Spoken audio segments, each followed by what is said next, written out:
Hello and welcome back to Supercar, the channel that gives you the unfiltered truth about the cars you love. If you're considering the stylish and popular 2025 Renault Captur, you've probably heard all about its hybrid tech and sleek design. But what about the dark side?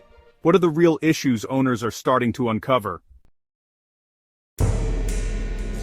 Today, we're diving deep to reveal 3 shocking Renault Captur 2025 problems you won't believe. These aren't just minor quirks, these are crucial reliability concerns that could completely change your buying decision. You absolutely need to know this before you sign on the dotted line. Before we expose the first shocking issue, do us a huge favor. Hit that subscribe button and ring the notification bell. We're constantly pulling back the curtain on the auto industry, and you don't want to miss our next exposé. Problem number 1. Unreliable, exposé.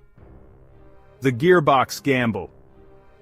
What if I told you the Captur's advanced, supposedly efficient automatic transmission is causing some owners significant stress and potentially huge repair bills?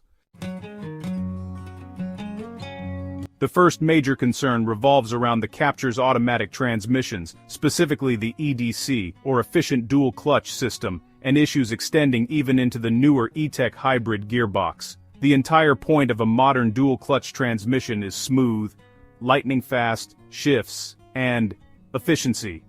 However, reports from early 2025 Captur owners are showing a disturbing pattern of unpredictable and jerky, low-speed performance.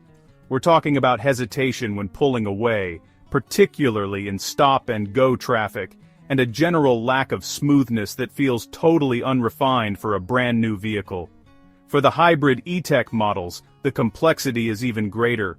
The multi-mode clutchless gearbox, while ingenious on paper, has been cited for inconsistent power delivery and surging, especially when transitioning between the electric motor and the petrol engine at lower speeds.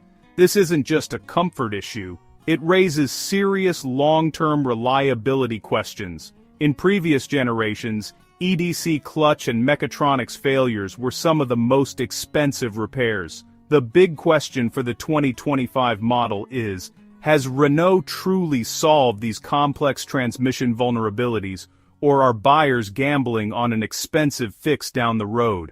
The fact that a recall has even been issued for some hybrid models globally for a potential gearbox leak should make any prospective buyer pump the brakes. Problem number 2. The ghost in the machine. Imagine your car's most vital features, your navigation, your radio, and even safety warnings, suddenly decide to start living by their own rules. The second shocking problem centers on the Renault Captur's sophisticated OpenR-Link infotainment and electrical system. While the large screens look fantastic on the showroom floor, owners are reporting a plague of frustrating and, at times, alarming electronic glitches. We're calling this the ghost in the machine problem. These aren't just one-off issues. We've seen reports of the central touchscreen freezing entirely, requiring a manual reboot, often mid-drive. Bluetooth connectivity can be flaky, Android Auto and Apple CarPlay are sometimes slow to connect or randomly drop out, and in some cases the whole system will spontaneously reset its preferences, including the brightness or even the trip computer data. More seriously, some drivers have reported false or inconsistent warnings from critical advanced driver assistance systems, or ADAS, like the parking sensors or the front radar system. When you pay a premium for a high-tech cabin, you expect flawless operation. The reality, however, is that this overly complicated system seems to be fighting against the user, causing more distraction than convenience. Renault's reliance on software updates to fix these issues is a worrying sign that the fundamental stability of the car's electronics might be compromised. Problem number 3. The highway headache. So this SUV definitely looks the part, but what happens when you actually need it to perform out on the motorway and, well, it just leaves you hanging?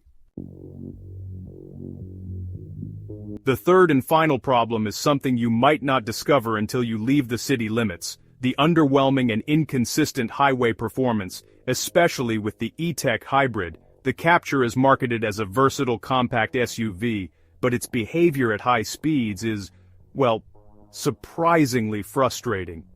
While the hybrid system is superb in urban environments, allowing for significant electric-only driving, owners find that when they hit the motorway and demand immediate power for overtaking or merging, the engine-gearbox combination becomes noisy, strained, and worst of all, inconsistent. One owner even reported a total lack of urgency when flooring the accelerator to join a highway, only to be met with a burning clutch smell and a distinct flatlining of acceleration. This is often linked to the complex way the hybrid system manages its power and gear changes its speed. Furthermore, the overall refinement drops off significantly. The otherwise comfortable cabin is plagued by noticeable tire roar and wind noise at motorway speeds, making long journeys far less relaxing than in many key rivals. If your driving involves frequent highway use, this highway headache is a critical trade-off that the glossy marketing brochures simply don't mention. So there you have it, the 3 shocking Renault Captur 2025 problems that could turn a stylish purchase into a stressful ownership experience. The Gearbox Gamble, unrefined and potentially costly EDC and hybrid transmission issues. The ghost in the machine. Frustrating and persistent software and electrical glitches. The highway headache. Disappointing and noisy performance at high speeds. Does this mean the 2025 Captur is a bad car? Not necessarily. It's still a stylish, practical, and highly efficient city car. But these problems highlight critical areas where prospective buyers need to exercise extreme caution. You must insist on a comprehensive, extended test drive that includes significant time on a motorway and includes a thorough check of the infotainment system.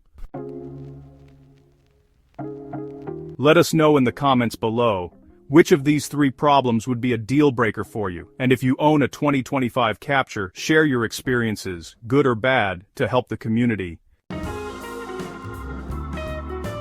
If you found this video valuable, please give it a like, share it with anyone considering a compact SUV, and of course make sure you're subscribed to Supercar for more brutally honest car reviews. Thanks for watching, and we'll see you in the next video.